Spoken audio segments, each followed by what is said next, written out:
Hello guys, আসসালামু আলাইকুম। আজকে আপনাদের সাথে একটা ভিডিও শেয়ার করতে আছি। সেটা হলো দেখতে আছেন কি দিয়ে কি রান্না করব আজকে, এটা দেখাবো। এটা হয়েছে যাইয়া আলু আর হচ্ছে গাজর, আর এটা হয়েছে যাইয়া কুমড়ের কুচা। আমরা বলি কুমড়ের করা, আর ওরা বলে কুচো। তো কুমড়ের করা, আর এখানে নিয়ে নিছি রসুন, আর এটা হয়েছে যাইয়া পেস্ট। এটা আবার মেশিন দিয়ে কুচাইছি, কিভাবে কুচাই তাও দেখাবো। এই যে সব এটার সাথে মিক্স করলাম। আর এখানে হয়েছে যে মুরগির গোশত। এখন এটা দিয়ে রান্না করা হবে, মুরগির গোশত দিয়ে কিভাবে রান্না করে। আর দেখতেছেন এটা হয়েছে যাইয়া সবজি কাটার মেশিন, দেখতেছেন কিভাবে কাটে আলু। এই যে অতি সহজে কাটা হয়ে যায়, আর ডিজাইনও হইতেছে। তো আজকে হবে, ওরা বলে উর্দুনিরা, ওরা বলে এটারে খোদরা, আর আমরা বলি এটারে তরকারি বা ভেজিটেবলস। আর এখানে হয়েছে যে সব ধরনের মশলা এখন এড করব। এটা হয়েছে যাইয়া গরম মশলা, সব ধরনের জিরা, লবঙ্গ, এলাচ, সব ধরনের মশলাই, দারচিনি আছে। তো এটা এখানে দিয়ে দিতে আছি 2 চামচ। আর এটা হয়েছে যাইয়া গোলমরিচের গুঁড়া। এটা ঝাল ওরা পছন্দ করে না, গোলমরিচের গুঁড়া ঝাল হয়। তো এখন দিয়ে দিছি সামান্য গোলমরিচের গুঁড়া। আর দেব যাইয়া এটা হয়েছে যাইয়া জিরা। তো জিরাটা ওরা বেশি পছন্দ করে, তো জিরাটার পরিমাণটা একটু বেশি দিলাম, আর মাখতে নিলাম না। আর এটা হয়েছে যাইয়া গরম মশলার গুঁড়া।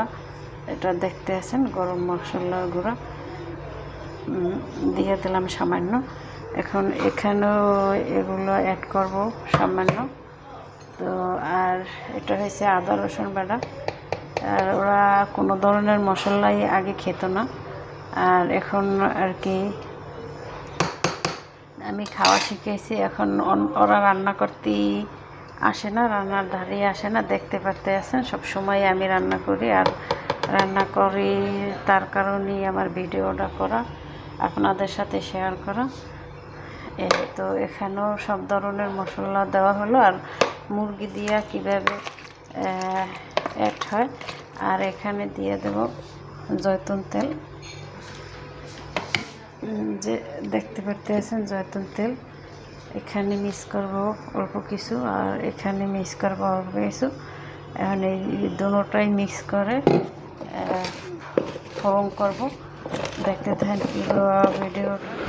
এই যে দেখতে পারতেছেন সব এখন রেডি করলাম। এখন এটারে সব মিক্স করে এটার সাথে দিয়ে দিলাম। আর এটা এখন ফোড়নে দেব, কীভাবে ফোড়নে দেবো দেখতে থাকেন। এখন আমি গরম পানি,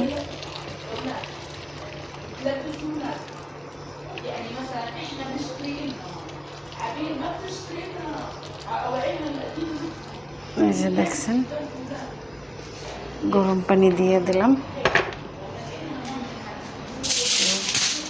এখন গরম পানি দেওয়া শেষ। এখন সিলভার কাগজ দিয়ে ঢেকে দেব। আর এটারে এখন অফ করে দেখি কি সমস্যা। আর ঢেকে দেওয়ার পরে এখন ফোড়নে দেব এখানে। এই যে দেখতে আছেন সব শেষে হয়ে গেছে আমার তরকারি রান্না মুরগির গোশত দিয়া। তো এখন আমি 1 প্লেট আনছি, খাইতে পারলে আরও আনবো। রান্না শেষ, আলহামদুলিল্লাহ। এটা হচ্ছে রুটি, লাল একটা রুটি, ভালোই লাগে আলহামদুলিল্লাহ। নিজে হাতে রান্না করছি, আর নিজে হাতে রান্না করলে খাওয়ান যায় কিছুটা, আলহামদুলিল্লাহ। এই আজকের ভিডিও ভালো লাগলে লাইক কমেন্ট শেয়ার করবেন। আসসালামু আলাইকুম রহমতুল্লাহ।